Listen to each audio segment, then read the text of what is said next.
자, 이번 이야기 진수바리님께서 찾아오셨습니다. 오늘 진수바리님의 이야기는 어떤 이야기로 시들무의 발걸음을 해주셨는지 바로 만나보도록 하겠습니다. 귀족님들. 네, 여보세요? 진수바리님. 네, 안녕하세요. 잘 지내셨어요? 잘 지냈습니다. 요즘 또 많이 바쁘죠? 네? 많이 바쁘시죠? 네, 정신이 좀. 그래도 네. 좋은 일로 바쁘신 거니까 저는 너무나 좋습니다.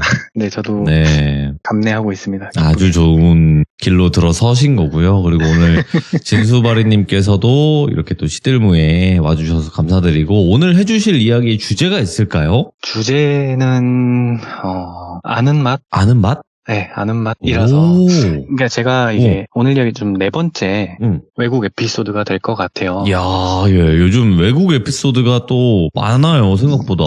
자, 그러면 어떤 이야기일지 바로 출발을 해보도록 하겠습니다. 렛츠가! 길이십니다. 진수바리예요.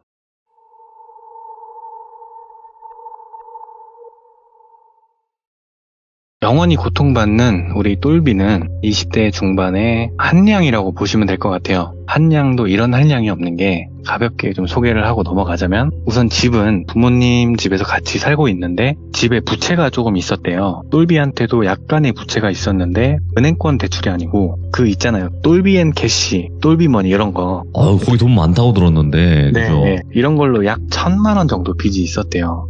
그런데 돈을 벌면 이제 이자만 딱 내고 나머지는 모으거나 이제 생활비 좀 쓰고 해야 되는데, 네. 노느라고 다 써버리는 거예요, 똘비가. 근데 이제 왜 한량이라고 표현을 했냐면, 이 똘비가 일을 자기가 기분이 나쁘면 그냥 그만둬버리고, 그냥 사소한 일 하나에 삔또가 나가서 그냥 그만둬버리고, 약간 이런 스타일인 거예요. 근데 돈은 필요하니까 똘비가 단기 일자리를 좀 알아봤대요. 근데 단기 알바도 약간 뭐랄까, 꾼들이 있대요. 단기 알바만 진짜 전문적으로 쏙 하고 빠지고 이런 진짜 꾼들이 있다고 하더라고요. 자리가 나면 귀신같이 가가지고 일하고 나오고. 그래서 똘비가 할 수 있는 일이 꽤나 좀 육체가 고된 그런 일밖에 없었다고 하더라고요. 그 중에 똘비가 사는 곳 주변에 아울렛이 하나 있었는데, 거기에 있는 스포츠웨어 브랜드 있잖아요. 거기 아울렛에서 행사를 하는데 그 행사 기간 동안 사람이 몰리니까 단기로 충원을 하는 그런 일밖에 없었대요. 근데 똘비가 옷을 좀 좋아하다 보니까 재밌겠다 해가지고 가서 일을 시작을 했는데, 이게 생각보다 다리가 진짜 너무 아프더래요. 하루 종일 서 있어야 되고 감정 노동도 좀 해야 되고 하니까 나름 좀 보람은 있었던 게, 같이 일하는 사람들도 잘 대해주고 나이대도 좀 맞다 보니까 좀 친해지고 이렇게 됐는데, 그렇게 마지막 날 그 점장님이 네. 수고했다면서 단기 알바들을 모아가지고 회식을 좀 시켜줬대요. 삼겹살을 먹는데 똘비가 단기 알바하면서 좀 많이 친해진 형이 한 명 있었어요. 네. 준성이라는 형이었는데, 밥 먹다가 중간중간 화장실도 가고 밖에 나가서 담배도 태우고 하잖아요. 준성이 형이랑 밖에 나가서 담배를 태우고 있는데 준성이 형이, 야 똘비야, 너 이거 일한 거 돈 받으면 뭐 할 거냐? 이렇게 묻더래요. 그래서 똘비가 글쎄 뭐 생각해본 건 없는데 이렇게 답을 했더니, 그 준성이 형이, 야 너 해외여행 가봤냐? 이렇게 묻더래요. 그래서 아니 안 가봤는데 이렇게 답을 했더니, 그럼 뭐 나랑 해외여행 한번 갈래? 이렇게 얘기를 하더래요. 근데 여기서 한 가지 말씀을 드려보자면, 10일 전에 처음 본 형이지만 정말 급속도로 친해져서 일 끝나고 같이 밥도 먹고 형이랑 둘이 정말 10일 동안 붙어 다닌 거예요. 이 준성이 형 차로 같이 출퇴근도 하고. 그래도 10일 만에 얼마나 친해지겠냐 이렇게 생각하실 수도 있는데, 저도 물론 그렇게 생각을 하고, 근데 똘비는 생각이 달랐나 봐요. 해외여행? 괜찮은데? 이렇게 얘기를 한 거예요. 근데 그 준성이 형이, 나도 이번에 처음 가는 건데 혼자 가긴 좀 뭐해가지고 같이 한번 가보자 이렇게 얘기를 해서, 똘비가 고민을 좀 해봤대요. 지금 10일 일해서 받은 돈하고 그리고 통장에 있던 몇십만 원 뭐 이렇게 합치면은 금액은 좀 될 것 같았대요. 네. 그래서 어디를 가려고 하냐 이렇게 물었더니 준성이 형이 동남아에 있는 어떤 한 나라를 얘기를 하더래요. 그래서 동남아? 동남아 괜찮나? 이렇게 혼잣말을 한 거예요. 사실 딱히 관심이 없는 사람들은 동남아에 대한 인식이 뭐 썩 좋지는 않은가 봐요. 그래서 똘비도 그렇게 생각을 했던 것 같은데, 준성이 형이 내 친구가 다녀왔는데 진짜 재밌대. 근데 혼자 가기 무서우니까 이렇게 얘기를 하더래요. 그래서 똘비가 한번 볼까 해서 그날 회식 마치고 둘이 카페에 가서 핸드폰으로 그 나라에 대한 정보를 찾아보면서 얘기를 했대요. 항공권은 뭐 언제가 싸고 호텔은 뭐 어디로 가야 하고 뭐 이런 것들 얘기를 하고 있는데, 인터넷으로 그 나라를 검색해 봤더니 뭐 나오는 정보들이 생각했던 것보다는 괜찮았대요. 여기도 사람 사는 데인데 크게 문제 있겠어? 뭐 이런 생각도 들고, 그래서 결국에는 오케이, 렛츠 가기리 해보자 해가지고 항공권하고 호텔 예약을 마치고 약 2주 뒤에 동남아의 한 국가, 그리고 그 국가의 수도에 있는 공항으로 향하게 됩니다. 첫날에 공항에 내리니까 시간은 자정 조금 전이었는데 후덥지근한데 뭐 생각만큼 덥진 않더래요. 그래서 그렇게 덥지는 않네 하면서 준성이 형이랑 공항 앞에서 참았던 담배도 태우고 예약한 숙소로 어떻게 가야 할까 이런저런 얘기를 좀 했대요. 그래서 어떻게 할까 하다가 택시가 몇 대 세워져 있길래 그냥 택시를 잡고 택시를 타고 그냥 호텔로 바로 향한 거죠. 근데 택시기사가 뭐라 계속 말을 거는데 이 둘이 영어는 그냥 못하는 수준이고 이 나라의 언어는 그냥 인사말밖에 모르는 수준이었던 거예요. 그래서 what? 계속 이러고 있으니까 기사도 더 이상 말을 걸진 않더래요. 그래서 어쨌든 호텔 앞에 내려서 힘들게 체크인을 하고 방에 들어가서 에어컨을 켜니까 약간 천국에 온 기분이더래요. 그래서 오길 잘했다, 형 진짜 초이스 진짜 좋았다, 이렇게 얘기를 한 거죠. 준성이 형이 기분이 좋은지 내 말 듣고 오길 잘했지 뭐 이러면서 좀 신난 거죠, 둘이. 그래서 밖에 나가서 편의점에서 먹을 거랑 마실 거 좀 사가지고 들어와서 다음날 일정에 대한 이야기를 좀 하고 잠이 든 거예요. 그리고 다음날 이 둘의 일정은 돌체비타라고 하는 지역으로 넘어가는 게 일정이었어요. 짐 싸서 나와가지고 호텔 앞에서 택시를 타고 버스 터미널로 향합니다. 버스 터미널에 가서 표를 끊고 다행히 좀 시간이 딱 맞게 와서 바로 출발을 할 수 있었대요. 근데 한 2-3시간 가서 버스에서 딱 내리니까 갑자기 비가 막 오더래요. 그래서 야 이거 어떡하냐 해가지고 근처 가게에 어닝 쳐놓은데 밑에 가서 그냥 어떡하냐 하고 있었대요. 계속 담배 태우면서 그냥 가만히 있으니까 거기에 교통수단이 하나 있는데 픽업 트럭인데 뒤에 육군 수송차처럼 의자로 이제 만들어 놓은 그런 교통수단이 있어요. 그게 계속 지나다니는 걸 본 거예요, 이 둘이. 그래서 야 저걸 타면 갈 수 있지 않을까 해가지고 지나가는 걸 잡아가지고 그냥 탔대요. 근데 다행인지 그게 그냥 호텔 앞쪽으로 가더래요. 그래서 다행이다 해가지고 호텔 앞에서 내려서 체크인을 하려고 갔는데 아직 체크인 시간은 아니어서 짐만 맡기고 나오려고 했는데 방이 준비가 된 건지 호텔 측에서 체크인 해도 괜찮다 해서 체크인을 하고 방에서 대충 옷 갈아입고 점심을 먹으러 나온 거죠. 점심을 먹고 주변을 막 돌아다니는데 뭐 비도 그치고 해서 그 근방 도시를 좀 관광을 했대요. 그러다가 날이 좀 어둑어둑해져가지고 저녁을 먹어야겠다 해서 대충 햄버거 사 먹고, 그래서 돌아다니면서 이제 뭐 할까 하다가 펍이 가고 싶었대요. 그래서 펍 한번 가보자 해가지고 이 돌체비타에 유흥으로 유명한 시내가 있어요. 그래서 그 시내를 향한 거예요. 근데 아니나 다를까 정말 사람이, 특히 그 서양인이 그렇게 많더래요. 그냥 진짜 어깨 펴고 걸어가지 못할 정도로 사람이 많더래요. 그래서 여기가 찐이구나, 여기서 놀아야 되는구나 해가지고 그 거리를 돌아다닌 거예요. 어디 가게에 들어가고 이런 건 아니고 그냥 사람 구경하고 어디 가게가 좀 핫하고 뭐 이런지를 그냥 구경을 한 거예요. 근데 거기 호객하는 여성 직원분들이 많았는데 2명이 그걸 좀 피해 다닌 거예요. 무서워서. 이거를 왜 무서워하냐면 그 나라에 대해서 검색을 좀 해봤는데 직업 여성을 조심해야 된다는 말을 본 거예요. 직업 여성 전부 다 그런 건 아니고 정말 극소수 일부가 그런 것이겠지만 피해 사례들을 봤는데 일반인인 척 먼저 다가가서 같이 뭐 술 먹다가 나중에 보면 술값 폭탄을 맞는다든지 아니면 막 수면제 몰래 먹여서 지갑이나 막 귀중품 뜯어간다든지 뭐 이런 좀 피해 사례가 많이 있어가지고 직업 여성을 피해 다니려고 했던 거예요. 그래서 겁을 먹은 거죠, 이 둘이. 둘이서만 재밌게 놀자 이런 마음가짐인 거예요, 둘은. 근데 이 거리에는 그냥 척 봐도 직업 여성인 사람들만 보이는 거예요, 이 두 눈에. 그래서 한 2시간 정도를 계속 걸어 다녔대요, 그 거리를.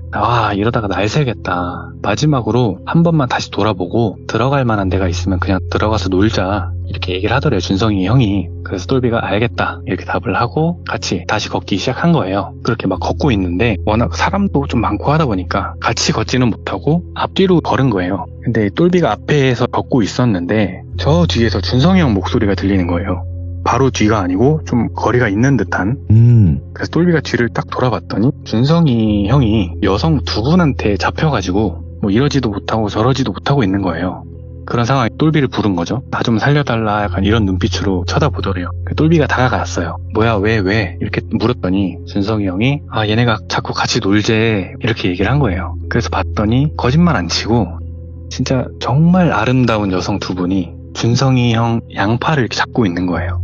똘비가 난 모르겠다 이렇게 답을 한 거예요. 그랬더니 그 여성 두 분이 똘비한테까지 와가지고 막 팔을 잡더래요. 같이 놀자고. 근데 계속 같이 안 가고 어물쩡 되니까 그 여자 두 명이서 자기 여권을 이렇게 보여주더래요. 그러면서 하는 말이 우리는 여기 사람이 아니고 다른 나라에서 놀러 온 여행객이다. 이상한 사람 절대 아니니까 같이 놀자. 너네 마음에 들어서 그러는데 같이 놀자. 이렇게 영어로 얘기를 하더래요. 뭐 어려운 단어가 아니어서 대충 이해를 했대요. 근데 진짜로 좀 어리둥절한 게 다른 나라의 여권을 보여주고 하니까 그게 진짜 같기는 한데 이게 뭐지? 왜 이렇게 이쁜 애들이 왜 우리랑 같이 놀려고 하지? 한 가지 얘기를 해보자면 이 둘의 외모는 정말 그냥 흔하디 흔한 그 정도의 외모예요. 본인들도 그냥 본인들이 흔한 정도라는 걸 알고 있어요. 근데 이렇게 이쁜 여성들이 같이 놀자고 하니까 이상하잖아요. 본인들 인생에서 여자가 먼저 다가와가지고 이렇게 말 걸고 놀자 했던 적이 없으니까. 그래서 속으로 내가 사실은 동남아에서 먹히는 얼굴인가? 이렇게 예. 생각을 했대요. 그래서 어쨌든 이 둘은 결국 그 여성 두 분하고 같이 놀게 됩니다. 그래서 그 여성분 중에 한 명이 어디 가고 싶은 데 있냐 이렇게 묻더래요. 그래서 우리 그냥 뭐 펍이나 가면 좋겠다 대답을 했더니 우리가 며칠 전에 와서 가본 곳이 있는데 거기 괜찮다 해가지고 그 팔을 잡고 끌고 가더래요. 팔짱을 끼고 간 거예요. 금방 도착을 했는데 지나다니면서 수없이 봤던 한 가게더래요. 그래서 여기냐 하고 그냥 따라 들어갔더니 거기가 펍이 아니고 클럽인 거예요. 그래서 막 쿵쾅쿵쾅 하는데 그렇게 정신이 없을 수가 없었대요. 분위기는 어색하고 넷이서 하고 싶은 말은 꽤 많은데 영어가 안 되니까 말도 못하고 그런 상황에서 클럽 테이블을 잡고 술을 시킨 거예요. 근데 여성분들이 너희 시키고 싶은 거 시켜라 이렇게 얘기를 하더래요. 그래서 똘비랑 준성이가 뭐 이렇게 어떻게 할까 하다가 결국에는 맥주 8병을 시켰대요. 맥주를 시키니까 그 여성분 중에 한 명이 우리 이것도 좀 시켜주면 안 돼? 하면서 손가락으로 메뉴판을 가리켰는데 그게 그 물담배 있잖아요. 후카 그거를 시켜달라고 하더래요.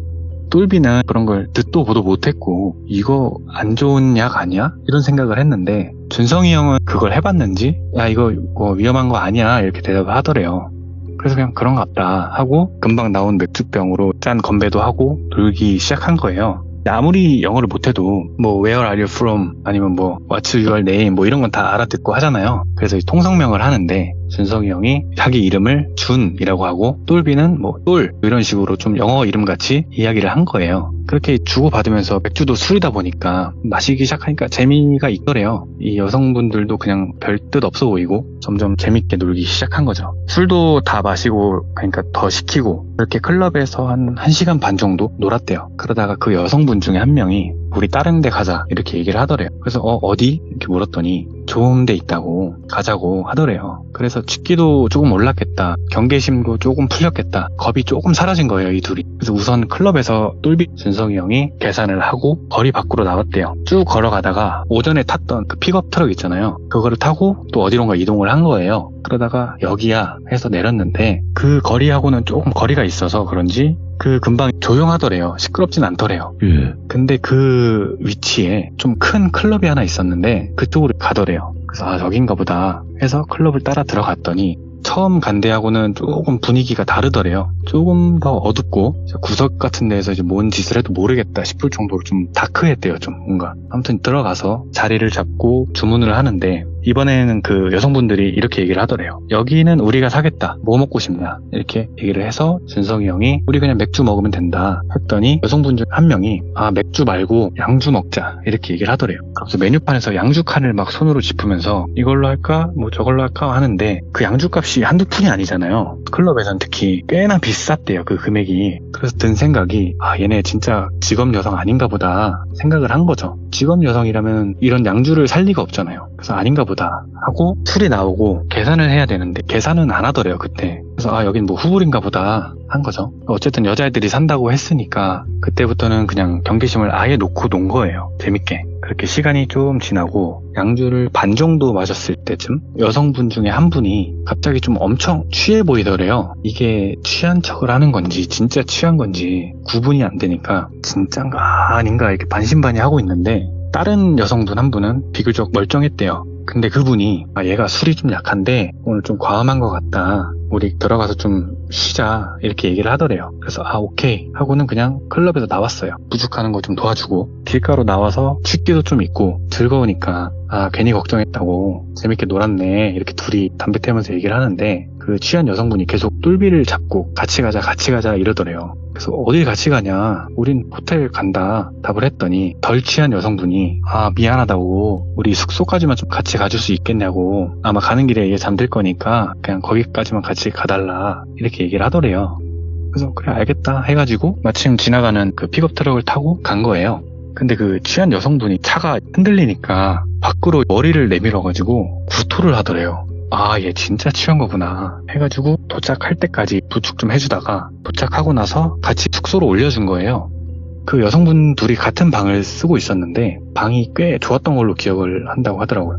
아무튼 그 취한 여성분을 침대에 눕히고 돌아가려고 하는데 그 좀 덜 취한 여성분이 둘을 잡고 우리 술 한 잔 더 하자 하더니 선반에 양주를 하나 가져오더래요. 비싼 양주는 아니었는데, 그래서 아니다, 우리 가야 된다, 우리 친구 있는데 친구가 기다리고 있다, 가야 된다 이렇게 얘기를 했더니 조금만 더 놀자, 나 얘 때문에 술도 거의 못 먹었다, 조금만 마시다가 돌아가라 이렇게 얘기를 하더래요. 시간도 막 그렇게 늦은 시간은 아니었대요. 그때 셋이서 술을 조금 더 마셨대요, 방에서. 그러다가 이 똘비랑 준성이 형이 몰려오는 졸음이 좀 심해지더래요. 준성이 형이 그나마 똘비보다는 술을 좀 덜 마셨는데 취기가 좀 심하게 올라오니까 못 참겠더래요, 졸음을. 그래서 막 하품하면서 있으니까 그 여성분이 그냥 너네 자고 가라, 우리 신경 쓰지 말고 그냥 자고 가라 이렇게 얘기를 하더래요. 그때 든 생각이 그럴까? 였대요. 그 정도로 졸리고 몸에 힘이 없었대요. 보통 이런 상황이면은 아무리 좀 정신이 없고 힘들고 졸리고 해도 우리 돌아가야 돼, 뭐 약간 이런 생각을 갖고 있을 법한데 그런 생각이 없이 그냥 그럴까? 이렇게 된 거예요.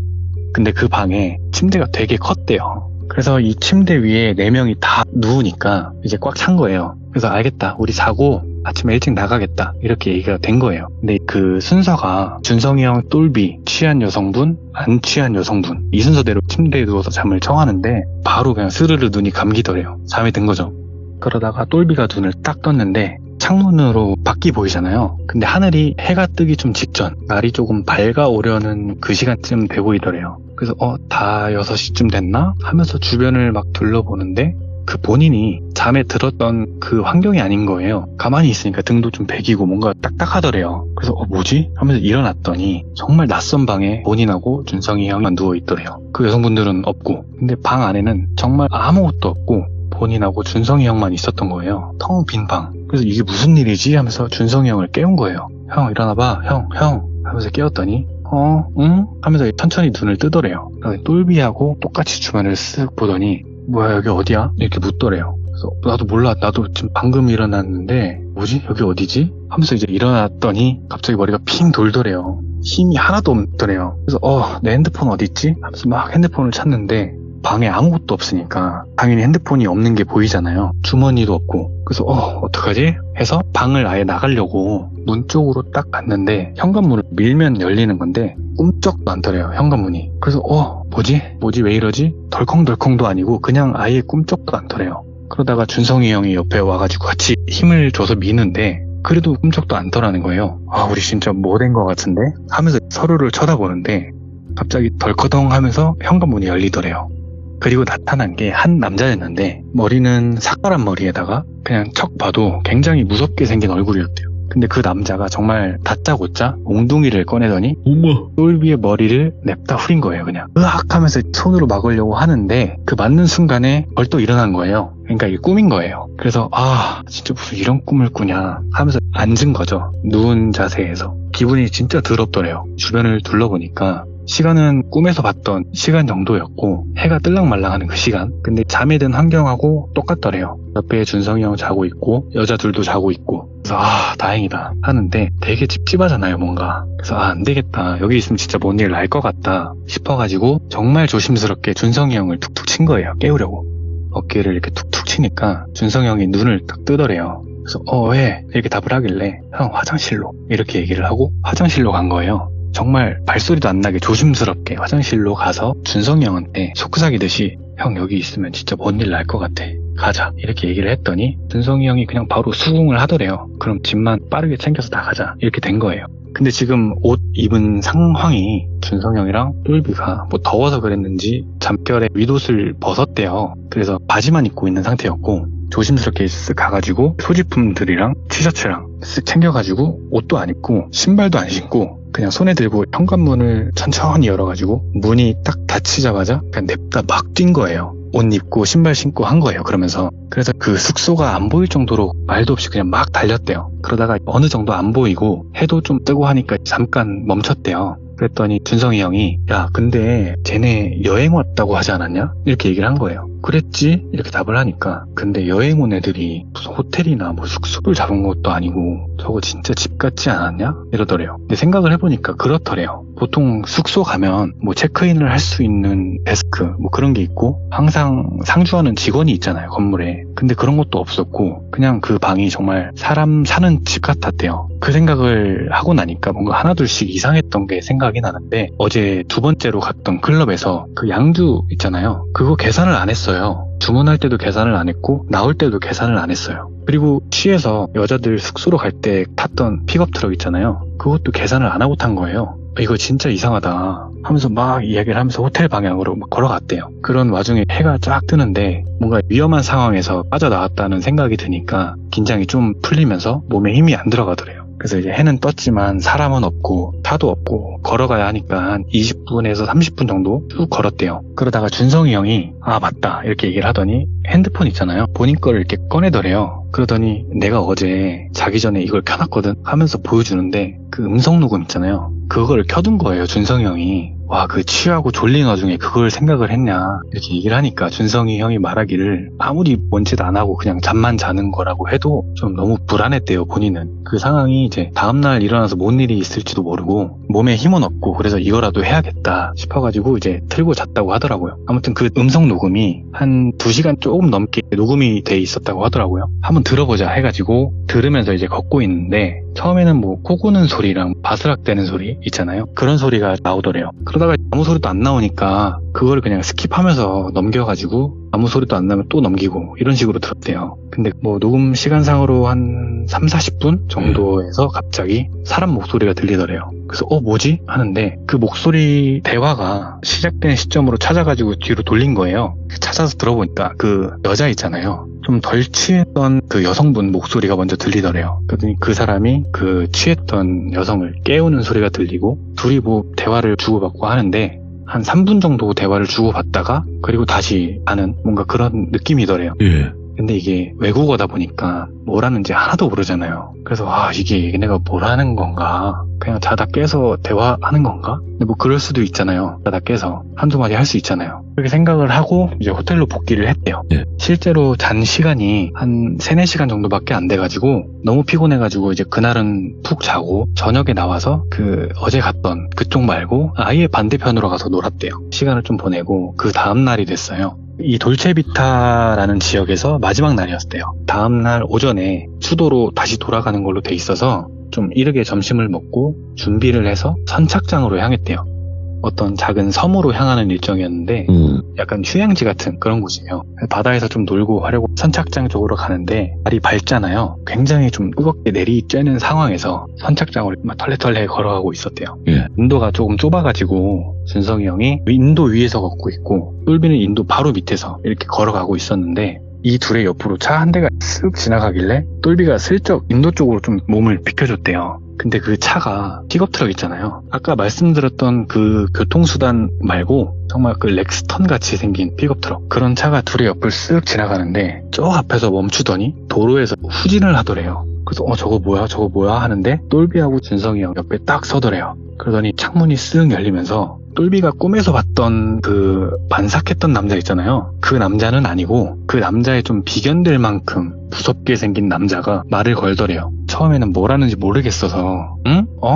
What? 이렇게 답을 하는데 손짓을 하더래요. 이리 와보라고. 그래서 똘비가 한 걸음 다가가려고 하는데 준성이 형이 뒷목 쪽 옷을 딱 잡더니 당기더래요. 그 똘비도 인도로 올라오게 됐는데 똘비가 놀라가지고 어우씨 왜? 하면서 뒤를 돌아봤더니 준성이 형이 좀 약간 기겁한 표정으로 저거 안 보여? 이러는 거예요. 그래서 뭐? 하면서 다시 운전석 쪽으로 고개를 돌려서 봤더니 그 남자가 핸들을 잡고 있는 반대손에 칼이 쥐어져 있더래요. 그래서 뭐야 하는데 도망을 쳐야 되잖아요. 근데 발이 안 떨어지더래요. 섣불리 움직였다가 갑자기 뭐 저 칼을 던질 것 같기도 하고 갑자기 글러브 박스에서 막 총을 꺼내가지고 쏘면 어쩌나 진짜 이런 생각에 완전히 그냥 얼어붙은 거예요. 그래서 왜 그러냐 이렇게 물었더니 그 남자가 칼로 똘비를 가리키면서 똘? 그리고 준성이 형을 가리키면서 준? 이러더래요. 그래서 불현듯 그 여자들하고 통성명을 했던 그 시간이 떠오르더래요. 왜냐면 이 나라에 와서 그 영어 이름을 밝힌 게 거기서가 전부였거든요. 이 무서운 사람이 우리 이름을 어떻게 알지? 이렇게 막 머리를 굴리고 있는데 그 남자가 피식 웃더래요. 그러더니 칼을 이렇게 돌리면서 두 명을 같이 이제 가리키는 걸 돌리면서 그러더니 럭키 가이즈 이러더래요. 럭키 가이즈 이렇게 말을 하더니 그냥 차를 출발하더래요. 그러니까 갑자기 다리에 힘이 쫙 풀리더래요. 그냥 그 길바닥 인도에 그냥 턱 주저앉은 거죠. 와 이거 뭐냐 대체 뭔 일이냐 이게 하는데 준성이 형이 야 우리 오늘 돌아가자 이렇게 얘기를 하더래요. 더 이상 이 돌체비타에 있기 싫었대요. 무서워서. 그래서 선착장으로 가던 길을 돌려서 바로 체크아웃을 하고 수도로 올라오는 버스를 타고 돌아온 거예요. 와. 지금 이 둘은 멘탈이 나가서 그날 달 호텔도 예약을 못했어요 지금. 근데 다음날부터 예약이 돼 있는 그 호텔로 찾아가서 체크인을 하려고 하니까 너네 체크인 내일부터다 이렇게 얘기를 하니까 그제서야 정신을 좀 차렸대요. 와 우리가 진짜 정신이 나가 있었나 보다. 근데 다행히 남는 방이 있어서 그날부터 그 호텔에 묵었다고 해요. 근데 아무리 다른 도시지만 그런 일을 겪으니까 밤이든 낮이든 좀 인적이 없고 이런 곳은 다닐 수가 없더래요. 그래서 한 이틀 정도는 거의 호텔에서 살다시피 했고 돌아가기 전날 저녁쯤에 야 수도가 더 크고 여기 구경할 게 더 많은데 우리 구경 하나도 못 해보고 어떡하냐. 우리 좀 겁먹지 말고 내일 하루만이라도 돌아다녀보자 해가지고 부랴부랴 전날부터 돌아다닌 거예요. 그러다가 저녁에 사람 많은 번화가에서 한 술집을 갔대요. 거기서 뭐 이야기도 하고 주변 구경도 하고 하는데 테이블에 앉아있던 그 나라 사람들이 쓱 다가와서 묻더래요. 한국에서 왔냐? 그러니까 그렇다 답을 했더니 반갑다 We love Korea 이렇게 막 얘기를 하더래요. 그래서 막 건배를 제안하더니 짠 하고 술을 마시고 이렇게 쭉 얘기를 하는데 뭐 중요한 이야기는 아니고 그냥 이런저런 좀 시시콜콜한 그런 이야기를 좀 했대요. 그 옆 테이블하고 물론 번역기를 사용해서. 그러다가 나이대도 좀 비슷하고 거기는 남자 하나에 여자 셋이었대요. 총 4명. 그렇게 이야기를 좀 주고받다가 살짝 친해진 거예요. 그래서 아예 자리 합석을 해서 같이 놀고 있는데 갑자기 준성이 형이 이러더니 혹시 이거 해석 좀 해줄 수 있겠냐 하면서 음성 녹음한 거 있잖아요. 그걸 들려준 거예요. 그 친구들한테. 그러니까 친구들이 알겠다 하더니 가방에서 종이랑 펜 뭐 이런 걸 꺼내가지고 음성 메모에서 나왔던 목소리 그 말을 실시간으로 들으면서 적더래요. 막 적더니 그게 한 3분 정도 된다고 했잖아요. 3분 동안 꽉 채워서 말한 건 아니라서 문장이 뭐 그렇게 많지는 않았대요. 뭐 잘 안 들리는 부분도 있고 해가지고 막 여러 번 돌려 들으면서 듣는데 나중에 다 적었다고 이거를 영어로 번역기를 돌려가지고 써서 보여주더래요. 영어 문장을.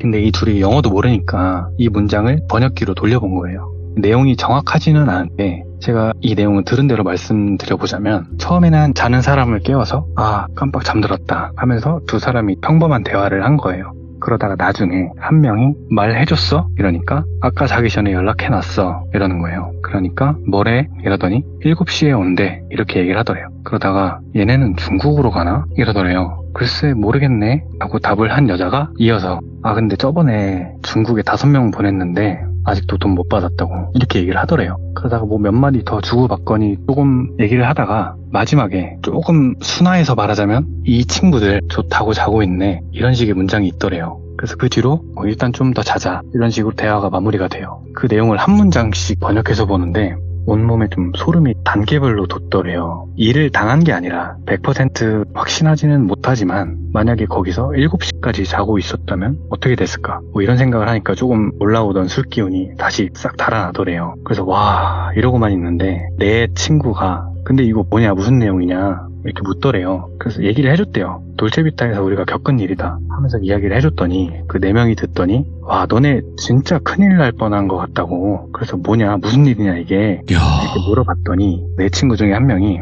우리도 뭐 자세히 아는 건 아니고 그런 범죄가 있다고 들은 적이 있다. 거기에서 사라진 20대 남성이 좀 많다고 이제 얘기를 하더래요. 너네 7시까지 거기 있었으면 아마 진짜 누가 너네 찾아와서 억지로 끌고 갔을 거다 이렇게 얘기를 하더래요. 물론 그 정도까지 뭐 위험한 내용은 아닐 수도 있어요. 100% 뭐 이런 것일 것이다 이런 것도 아니고 확신은 못하는 거니까. 확실한 건 그 여자 둘하고 칼을 들고 있던 남자는 한패고 이 두 사람을 가지고 뭐 돈을 뜯어낸다던가 뭔가 그런 안 좋은 짓을 하려고 했다라는 사실은 확실한 거죠. 정말로 그 외국인 남자가 차에서 칼로 이렇게 가리키면서 럭키 가이즈 했던 그 장면이 잊혀지지 영화 같아 진짜. 그래서 어쨌든 이 둘은 일단 몸 좀 사리다가 다음날 무사히 비행기를 타고 한국으로 들어갔고 이야기는 이렇게 좀 허무하게 끝이 나는데요. 예. 근데 요새 들어서 저만 그런 건지 모르겠는데 예전 과거 동남아에서 있었던 범죄들이 좀 뉴스에 뜨고 유튜브에 올라오고 이러더라고요. 저는 이제 드러나는 거죠. 예, 약간 예, 그런 원래 게 많더라고요, 있었는데. 요즘에. 예. 그래서 정말로 이런 일들이 있을까 싶은데 정말 있더라고요, 이런 일들이. 있어요. 조심해야 돼요. 진짜. 예. 지금은 정말 조심해야 돼요. 그래서 뭐 어쨌든 막 스펙타클하고 소름 돋고 이런 얘기는 아니지만 많은 분들이 해외여행 많이들 가실 텐데 맞네. 가서 이제 조심하시라고 얘기 가져와 봤습니다. 지금 이제 말씀해 주신 것처럼 사실상 저도 시들무 진행하면서 한 2, 3년 전만 하더라도 이런 얘기 나오면 잘 안 믿는 분들이 많았어요. 네. 지금은 아닐 거예요. 그럴 수가 없어. 왜냐면 워낙 많이 저희는 계속 이 컨텐츠를 하면서 말씀을 드려왔어요. 네. 그런 경험담을 계속 들려왔었고, 근데 그때 당시에는 에이 뭐 주작 아니야, 뭐 영화를 많이 봤네 이런 얘기가 많았거든요. 네. 요즘에는 그렇게 얘기하기에는 더 워낙 무서운 일들이 많기 때문에, 그리고 솔직히 내 핸드폰만 봐도 알아요. 하루에 네. 실종자 수가 몇 명이에요. 그러니까요. 계속 와요. 뭐 오면 뭐야, 뭐 보면 누가 어디서 실종됐습니다, 뭐 찾습니다, 이 문자만 와요. 그러니까 그런 게 좀 별거 아닌 것처럼 넘기는데 와, 그런 게 진짜 정말 많더라고요. 맞습니다. 저도 네. 찾아보고 했는데. 조심해야 되는 세상이 온 거고, 네. 진수바리님도 마찬가지고 저희 네. 시청자 모든 분들도 항상 조심하는 그날까지. 진수바리님 오늘도 너무 감사드리고 다음번에 또 다른 이야기로 찾아와 주시기 바라겠습니다. 네. 좋은 일이 있기를 바랍니다. 감사합니다. 네. 감사합니다. 네. 네. 자, 여러분들 반갑습니다. 이번 이야기 시청자 진수바리님이 정말 오랜만에 또 참여를 해주십니다. 오늘 진수바리님의 이야기 바로 만나보도록 할게요. 안녕하세요. 진수바리님 네, 안녕하세요. 목소리가 여전히 잘생겼다. 감사합니다. 이 느낌을 지울 수가 없네요. 아니 근데 그게 사실은- 있어요. 목소리가 잘생긴 사람들이 있어요. 제가요? 네. 감사합니다. 근데 제가 이야기를 하면서 제 네. 영상이 하나 올라온 게 있어서 그걸 봤는데 못 듣겠더라고요. 원래 자기 이야기 들으면 좀 오글거리고 뭐 이런 게 있는데 네. 그래도 워낙 말씀을 잘 해주셨다 보니까, 자, 그러면 오늘 진수바리님께서 해주실 이야기는 바로 한번 들어보는 게 어떨까 이런 생각을 합니다. 네, 알겠습니다. 네. 그러면 오랜만에 외쳐봅니다. 렛츠가 길이십니다. 진수바리예요.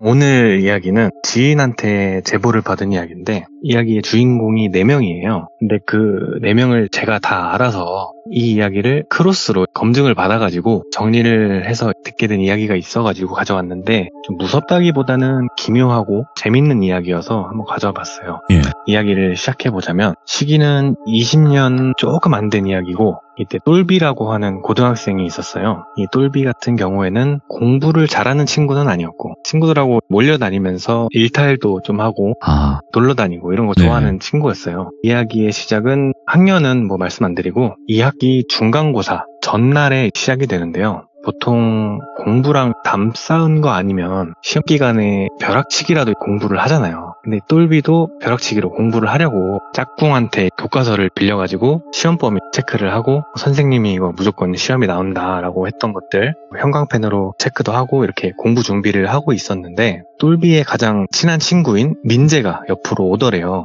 그래서 야, 왜 너 답장 안 하냐? 이렇게 묻더래요. 근데 똘비가 이때 당시에 핸드폰을 어디선가 떨어뜨려가지고 고장이 나가지고 핸드폰을 못 쓰고 있었다고 하더라고요. 그래서 나 폰 고장 났잖아 이렇게 대답을 했더니 민재가 아니 오늘 우리 집에서 밤샘 공부 어떠냐 이렇게 얘기를 하더래요. 근데 그 얘기를 듣는데 똘비도 좀 땡긴 거죠. 친구하고 같이 공부하면 재밌을 거고 혼자 공부하면 또 심심하고 하니까. 그래서 그 민재한테 핸드폰을 빌려가지고 어머니한테 전화를 해서 외박 허락을 받은 거예요. 예. 그래서 재밌겠다 하면서 학교가 끝나기를 기다린 거죠. 학교가 끝나고 버스를 타고 민재가 사는 동네로 와서 PC방도 좀 갔다가 친구들 동생들하고 모여서 이야기도 하고 그렇게 좀 시간을 보낸 다음에 날이 좀 어두워지니까 배고프다 해가지고 식당에서 저녁을 먹었대요. 저녁을 먹고 소화시킨다고 밖에서 막 걷고 있는데 갑자기 그냥 좀 쎄한 느낌이 들더래요. 똘비가 뭐 이상한 걸 보고 이런 건 아니고 그냥 갑자기 좀 그런 느낌 들 때 있잖아요. 소름 끼친다거나 좀 쎄하다거나 그러니까 갑자기 좀 무서운 영화가 땡기더래요. 그래서 민재한테 야 우리 무서운 영화 볼래? 이렇게 물었더니 민재가 와 개재밌겠다 해가지고 민재 동네에 유일한 DVD 대여점으로 향한 거예요. DVD 대여점으로 들어가서 공포영화 쪽을 이렇게 보고 있는데 영화 하나가 눈에 딱 들어오더래요. 그래서 야 이거 어떠냐 하고 물어보니까 그 영화가 뭐 아실 분들은 다 아시겠지만 착시날이라는 영화였어요. 딴딴딴딴딴딴딴 그거요. 네, 벨소리가 되게 공포스러운 그런 영화잖아요. 그렇죠. 간단하게만 설명드리자면 등장인물들이 저주에 걸려가지고 본인 핸드폰 번호로 전화가 오는데 그걸 받으면은 며칠 후에 본인이 죽는 그런 장면이 녹음된 그런 음성 메시지가 들리고 실제로 그렇게 죽음을 맞이하는 그런 영화예요. 벨소리가 워낙 유명해서 영화는 몰라도 벨소리는 아시는 분들이 많으실 거라고 생각을 해요. 근데 DVD 케이스를 보면 앞에는 포스터가 있고 뒤에는 짤막하게 내용이나 이런 문구들이 있잖아요. 문구들이. 그래서 민재가 그걸 읽어보더니 괜찮겠다, 재밌겠다 해가지고 그 영화를 빌린 거죠. 그래서 마트에 가가지고 영화를 보면서 먹을 과자나 뭐 이런 것들 사가지고 집으로 와서 영화를 보려고 하는데 민재가 동생이 있어요. 윤재라는 동생이 있었는데 윤재 친구인 준성이가 민재 집에 있었던 거예요. 그래서 넷이서 같이 영화를 보기 시작한 거예요. 다른 분들은 어떠실진 모르겠는데 저는 착시나리 영화를 진짜 재밌게 봤거든요. 예. 근데 그 네 사람도 영화를 진짜 재밌게 봤대요. 여운이 남아가지고 영화에 대해서 계속 얘기하다가 집 밖으로 나간 거예요. 밖에서 노는 게 더 재밌잖아요. 그래서 나갔는데 마을 동네 여기저기 돌아다니다가 민재가 핸드폰으로 막 이것저것 막 만지다가 착시나리 벨소리를 다운받은 거예요. 지금은 벨소리를 만들어서 쓰는데 그때 당시에는 네이트나 뭐 어디 들어가서 돈 주고 구매를 했었어야 되거든요. 근데 그게 일반적인 시대였던 거죠. 그 착시나리 벨소리를 어디서 찾아가지고 구매를 한 거예요. 그래서 같이 있던 세 사람한테 들려준 거죠. 그러니까 깜짝 놀라가지고 뭐냐 벨소리 샀냐 실제로 들으니까 막 더 무섭다 뭐 이런 반응들을 보인 거죠. 근데 민재가 야 우리 게임 하나 할래? 이렇게 얘기를 하더래요. 그래서 무슨 게임? 이렇게 물어봤더니 저기 마트 뒤쪽에 뒷산이 있잖아. 거기 가서 이거 핸드폰을 숨겨놓고 전화를 하는 거야. 그리고 한 명씩 그 벨소리만 듣고 전화를 찾는 거야. 전화기를. 이렇게 얘기를 하더래요. 세 사람은 그걸 듣는데 무섭기도 하지만 좀 재밌을 것 같았대요. 그래서 이 네 명은 마트는 가봤어도 그 뒤에 길로는 가본 적이 없었어요. 뒷산이 있는 것만 알고 이 동네가 암묵적으로 경계가 있는데 마트는 그 경계 끝자락에 있고 그 뒷길로 가는 그 순간 마을을 벗어나는 그런 느낌인 거예요. 그래서 평소에 가볼 생각을 못 하다가 이번 기회에 그쪽으로 가보게 된 거예요. 그래서 마트 뒤에 뒷산으로 향하는데 가게들은 다 닫았고 어둡잖아요. 그래서 마트 뒤편으로 가는 골목길로 향하는데 가로등도 없고 진짜 어둡더래요. 거기가 시골길이어가지고. 그러다가 뒷산 그 입구 쪽에 다다라서 올라가는 길이 하나 있어서 그쪽으로 올라가기 시작한 거예요. 산이 그렇게 높지는 않은데 길이 막 이렇게 저렇게 꼬여 있어가지고 조금 올라가기는 했어야 됐다고 하더라고요. 그렇게 쭉 오르는데 민재가 앞에서 갑자기 딱 멈추더니 야 여기 괜찮은데? 이렇게 얘기를 하더래요. 그래서 세 사람이 핸드폰 불빛으로 비추면서 주변을 둘러봤더니 진짜 공포스럽고 막 그러더래요. 그때 민재가 찾는 사람은 저 아래서 기다리고 세 사람이 여기서 숨기자 하더니 갑자기 안 내면 진 거 가위바위보 이렇게 하더래요. 근데 거기서 똘비가 반응을 못 해가지고 똘비가 걸렸대요. 거기서 똘비가 혼자 저 아래쪽에 내려가서 기다리고 세 사람이 민재 핸드폰을 여기저기 돌아다니면서 숨긴 거예요. 똘비가 그 세 사람이 안 보이는 곳에서 혼자 서 있는데 네. 무섭잖아요. 그 야밤에 혼자 산에 있는 게 여기저기서 막 자기 쳐다보는 것 같고 몸이 막 달달달 떨리는데 그렇게 얼마나 있었을까. 세 사람이 내려와서 자, 잘 찾아봐라 이렇게 얘기를 하더래요. 똘비가 세 사람을 뒤로 하고 길을 따라 올라간 거예요.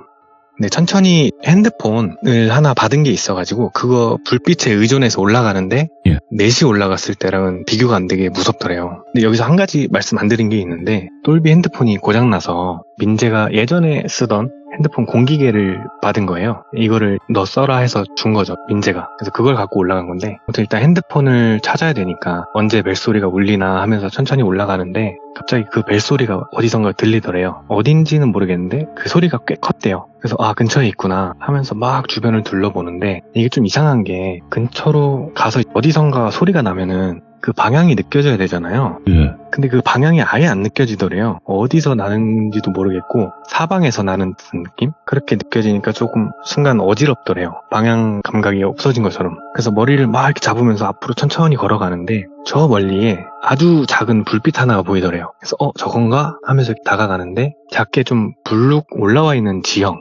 그 위에 작게 빛이 나더래요. 거기에 집중을 하면서 다가가니까 거기서 소리가 나는 게 맞는 것 같더래요.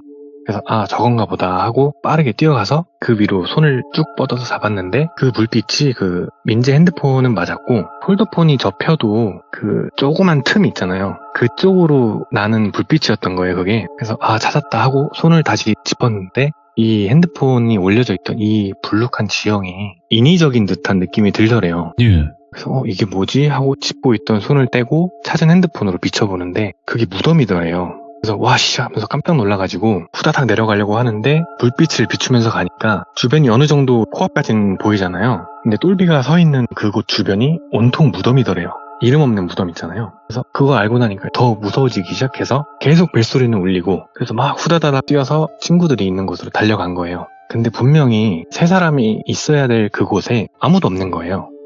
똘비가 든 생각이 아 장난치는 건가? 그래서 야 민재야 하면서 소리를 질렀는데 대답이 없더래요. 예. 막 주변 둘러보고 하는데 어디 숨은 건지 코빼기도 안 보이고 어딨어 하는데 그때 든 생각이 아 지금 전화가 오고 있구나 이걸 받으면 되겠구나 해서 전화를 받았대요. 네. 그래서 여보세요 야 어디야 이렇게 얘기를 했더니 민재 목소리가 들려야 되는데 목소리가 아니고 그 좀 이상한 소리가 들리더래요. 표현을 하자면 뭔가를 손으로 긁는 소리인데 굉장히 천천히 손톱으로 나무 판자 같은 거를 긁는 소리가 들리더래요. 그래서 야 너 어디냐고 이렇게 얘기를 하는데 답은 없었대요. 그러다가 한 30초 정도 그 소리가 나더니 뚝 하고 끊어진 거예요 전화가. 순간 짜증이 나가지고 그냥 내려가야겠다 해서 왔던 길로 몸을 돌려서 가는데 그때 뒤에서 야 똘비야 하는 목소리가 들리더래요.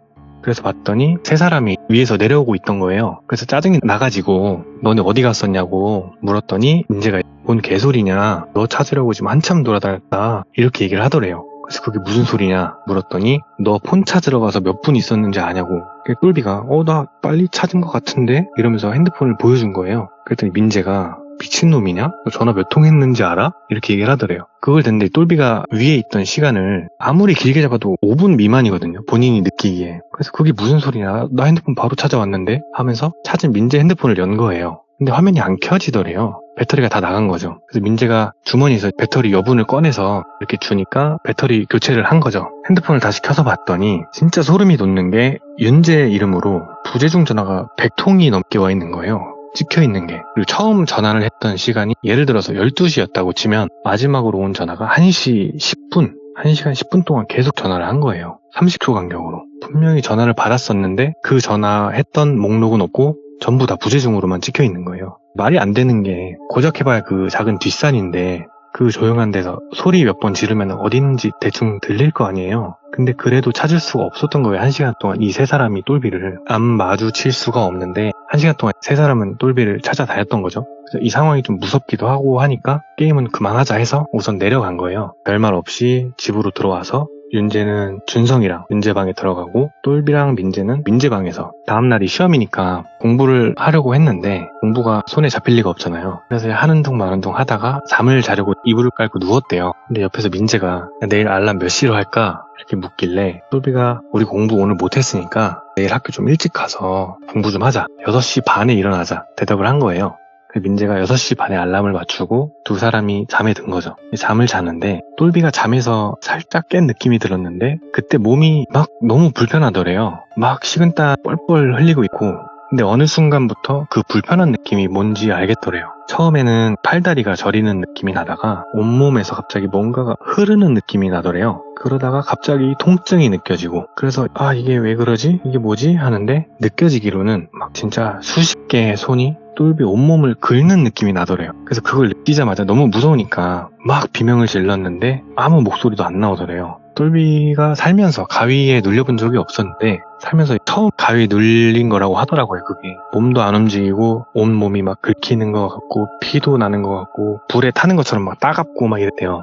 근데 막 안간힘을 쓰다가 정신을 잃었대요. 잠에 든 건지 정신을 잃은 건지 모르겠는데 그대로 다시 정신을 잃었대요. 그러다가 갑자기 그 착신아리 벨소리가 딱 들리면서 정신을 차렸는데 깜짝 놀라면서 일어난 거예요, 똘비가. 그래서 몸이 괜찮나 이렇게 막 몸을 보는데 긁은 흔적도 없고 아프지도 않고 멀쩡하더래요. 그래서 이렇게 한숨을 쉬고 민재 핸드폰에서 울리던 알람을 끈 거죠. 그때 민재 핸드폰의 시간이 6시 30분이었어요. 그래서 민재를 깨운 거죠. 야 일어나 학교 가자. 그랬더니 민재가 일어나면서 몇 시야? 이렇게 묻더래요. 그래서 6시 반이야. 학교 가자. 이렇게 얘기를 했더니 민재가 그 몸 일으켜서 앉는 거 있잖아요. 침대에서. 그 자세로 핸드폰을 짚더니 막 이것저것 만지더래요. 그때 방문이 덜컥 열리더니 민재 아버지가 쓱 방 안으로 반쯤 들어오신 거예요. 그러면서 하시는 말씀이 자다가 뭐 이상한 소리가 들려서 깜짝 놀랐다고 뭐 뭔 소리냐 물어보시더래요. 그래서 똘비가 이거 공포영화에 나오는 소리인데 민재가 이거 알람으로 설정해놨다고 이렇게 답을 했더니 아버지가 근데 뭐 이렇게 일찍 일어났어. 좀 더 자. 1시간 있다 깨워줄 테니까 좀 더 자. 이렇게 말씀을 하시더래요. 그래서 알겠습니다 하고 그냥 다시 누운 거예요. 민재랑 똘비랑. 가위에 눌려서 그런 건지 몸에 힘도 안 들어가고 진이 빠져가지고 그냥 바로 또 잠이 들었대요. 이번에는 가위에 눌린 건 아닌데 자다가 그 벨소리가 또 울려서 깬 거예요. 그래서 민재 핸드폰을 잡았는데 아까 알람이 울려서 깼을 때가 6시 반이었는데 알람을 끄려고 민재 핸드폰을 열었더니 시간이 6시 반인 거예요 또. 그래서 이게 무슨 일이지? 하면서 알람을 끄고 민재를 깨웠대요. 야 일어나봐 하니까 민재가 하면서 일어난 거예요. 야 아까 우리 6시 반에 일어나지 않았냐? 이렇게 물었더니 뭐? 이러더래요 민재가. 그래서 핸드폰을 보여줬더니 민재가 와 뭔 소리야 막 이러면서 알람 목록을 막 뒤져본 거예요. 근데 알람 목록에는 6시 반에 맞춰놓은 그거 하나 딱 있는 거예요. 당황스럽잖아. 아까 분명히 일어났던 시간에 또 자고 일어났더니 아까 그 시간이고. 현실적으로 이 일이 일어날 수 있는 게 5시 반에 일어났다가 시계를 잘못 보고 착각해서 알람을 1시간 뒤로 수정한 거밖에는 없는 거잖아요 이게. 그래서 그냥 그거겠지 잘못 봤겠지 하면서 학교 갈 준비를 했대요. 씻고 교복 입고 나오니까 한 7시 정도 되더래요. 버스 정류장으로 가서 버스를 타고 등교를 하는데 한 반쯤 갔을 때 갑자기 똘비 핸드폰에서 벨소리가 울리는 거예요. 공기계 있잖아요. 거기서 벨소리가 울리더래요. 그래서 깜짝 놀라가지고 핸드폰을 주머니에서 꺼내가지고 확인을 하려고 폴더를 열었는데 그때 벨소리가 딱 끊긴 거예요.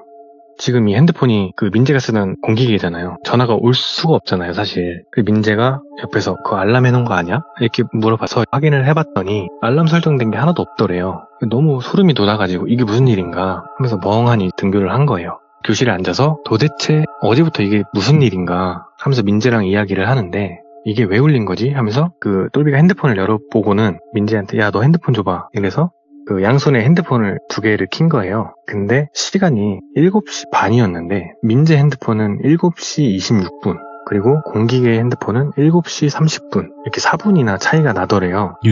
그래서 야 이거 뭐야 하면서 민재한테 보여주니까 민재도 깜짝 놀라서 교실에 다른 친구들이 몇 명 있었는데 그 친구들한테 폰 줘봐라 해가지고 확인을 해본 거예요. 다른 친구들 폰은 어떤가. 근데 유일하게 시간이 달랐던 그 핸드폰이 똘비의 공기계가 아니고 예. 민재의 핸드폰이 시간이 다른 거예요. 그래서 이거 왜 이러지? 해서 민재가 폰을 껐다가 킨 거죠. 그러니까 다행인지 시간이 원래대로 돌아왔어요. 폰이 맛이 갔나? 하는데 똘비가 야 이거 우리 그 착시나리 저주 걸린 거 아니냐? 이렇게 농담 반 진담 반으로 얘기를 한 건데 민재도 와 진짜 그런가 보다. 우리 어제 착시나리 보고 저주 걸렸나 보다. 이렇게 얘기가 돼서 민재가 이거 우리가 저주를 끊으려면 착시나리 2를 봐서 마무리를 해야 된다라고 이야기를 했대요. 그래서 똘비도 그냥 그런가 싶었대요. 그래서 그날 결국 시험을 마치고 다시 민재가 사는 동네로 와서 DVD방을 가서 어제 봤던 착시나리 DVD를 반납하고 이번에는 착시나리 2를 대여를 한 거예요. 다시 집으로 돌아가는데 마침 그날 민재 집이 비었다고 하더라고요. 민재 집에서 게임도 하고 시간 좀 보내다가 저녁도 좀 먹고 깜깜해졌을 때 착시나리 2를 보기 시작한 거예요. 사실 1편은 재밌게 봤는데 있었던 일 때문인지 너무 무섭기도 하고 그래서 제대로 안 보고 그냥 대충대충 봤다고 하더라고요. 영화가 끝나고 나서 별로 뭐 이상하게 느껴진다거나 하는 그런 거는 없었다고 해요. 그러고 나서 며칠 동안 조용했대요 똘비는. 근데 민재 동생 윤재 있잖아요. 윤재를 마주친 거예요 어느 날. 근데 윤재가 똘비한테 형 지금 준성이 입원했다고. 그래서 똘비가 뭐? 왜? 이렇게 물어봤더니 준성이가 형이 있는데 준성이 형의 오토바이를 타다가 뒷자리에 타고 같이 가다가 대형 트럭을 마주쳐서 깜짝 놀라서 옆으로 틀어가지고 쭉 쓸렸대요. 그래서 가볍게 쓴 게 아니고 골절도 있고 좀 심하게 다쳤다고 하더라고요. 잘 알고 지내던 사이였으니까 병음료 하나 사가지고 병원을 간 거예요 똘비가. 네. 준성이가 병실에 누워있고 다가가서 말을 걸었는데 준성이가 형 어떻게 알고 오셨냐 해가지고 윤재한테 들었다 답을 하고는 물었대요. 어쩌다가 다쳤냐. 그러니까 준성이가 이렇게 한숨을 쉬더니 이상하게 들릴 거 아는데 저희 저번에 같이 영화 봤잖아요. 착신아리. 그래서 그랬대요. 그러니까 저도 벨소리 그거 사가지고 바꿨거든요. 그러길래 미친놈이냐? 이렇게 대답을 했대요. 그러니까 준성이가 아니 아무튼 그게 중요한 게 아니고 그저께 전화가 오더라고요. 별이 3샵으로 이렇게 얘기를 하더래요. 별이 3샵이 발신자 제한 번호? 오랜만에 들어본다. 네. 와. 그걸로 전화가 왔다고 하더래요. 예.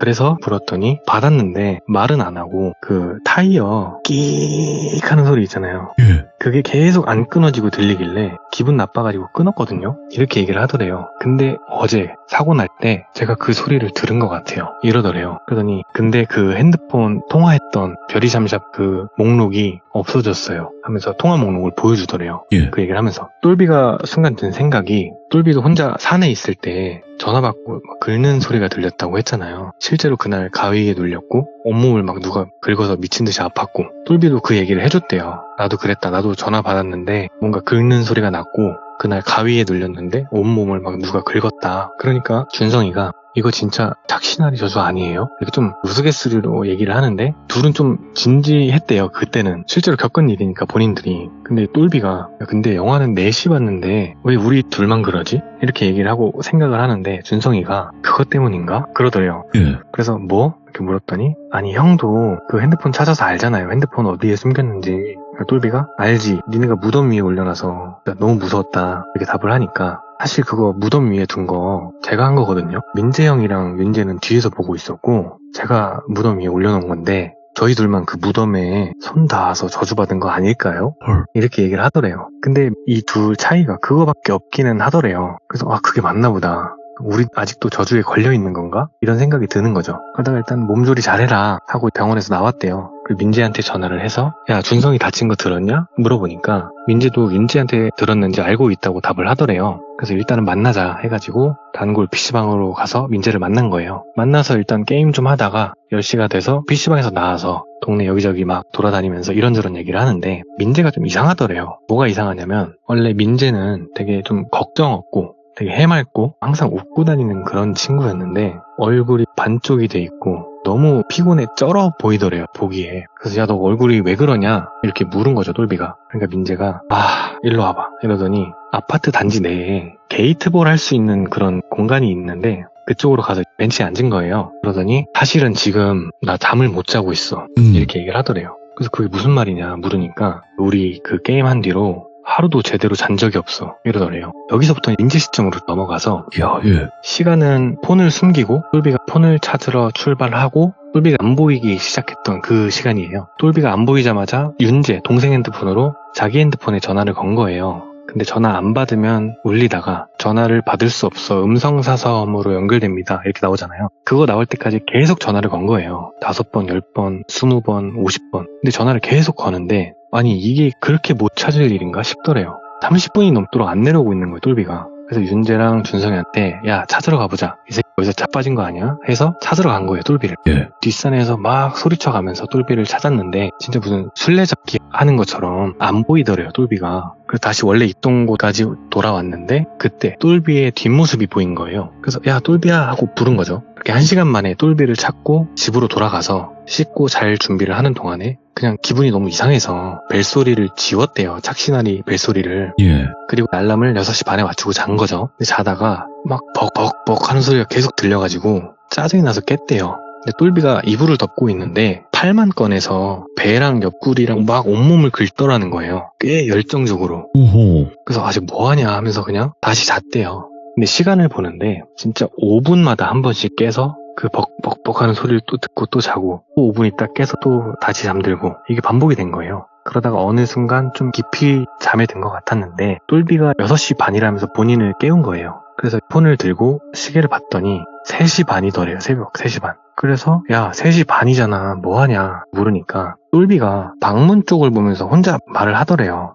이거 공포 영화에 나오는 건데 하면서 막 혼자 얘기를 하더래요. 야 너 뭐해? 물으니까 네 알겠습니다 하더니 갑자기 이불을 머리까지 휙 덮더니 그냥 다시 자더래요. 그때까지만 해도 민재가 느끼게 똘비의 잠꼬대인 줄 알았대요. 잠꼬대 진짜 특이하다. 그리고 다시 잠에 들었는데 똘비가 깨워서 시계를 봤더니 6시 반이더래요 이번에는. 그래서 학교 가야지 하고 학교를 간 거였어요 그날. 그리고 그날 착시나리 2를 봤다고 했잖아요. 착시나리 2를 보고 제발 저주 좀 풀려라 하는데 똘비는 집에 돌아가고 민재는 집에서 잠에 들었는데 갑자기 그 핸드폰에서 벨소리가 울리더래요.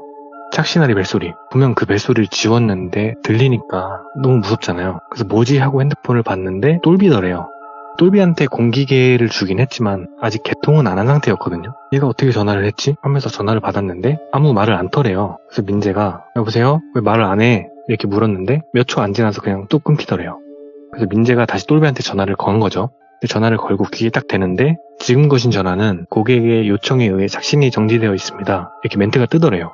더 소름 돋는 거는 통화 목록에 그게 없더래요. 똘비랑 통화했던 목록이. 그래서 확인은 다시 해보니까 착시나리 벨소리도 확실히 지워져서 전화 벨소리가 기본 벨소리로 설정이 돼 있는 상태였고 너무 무섭잖아요. 그래서 막 소름이 돋고 기분이 나빠서 그대로 그냥 자려고 방에서 이불 덮고 있는데 잠이 또 안 오더래요. 영화 장면이 생각나고 자기가 겪은 일이 괜히 영화에서 있었던 장면에 대입해서 이게 그 장면이랑 좀 비슷한 것 같다 뭐 이런저런 생각하면서 있는데 결국에는 잠에 들었대요. 근데 그날도 그 다음날도 빠르면 5분에 한 번, 오래 자면 한 30분에 한 번꼴로 계속 깼다는 거예요, 잠에서.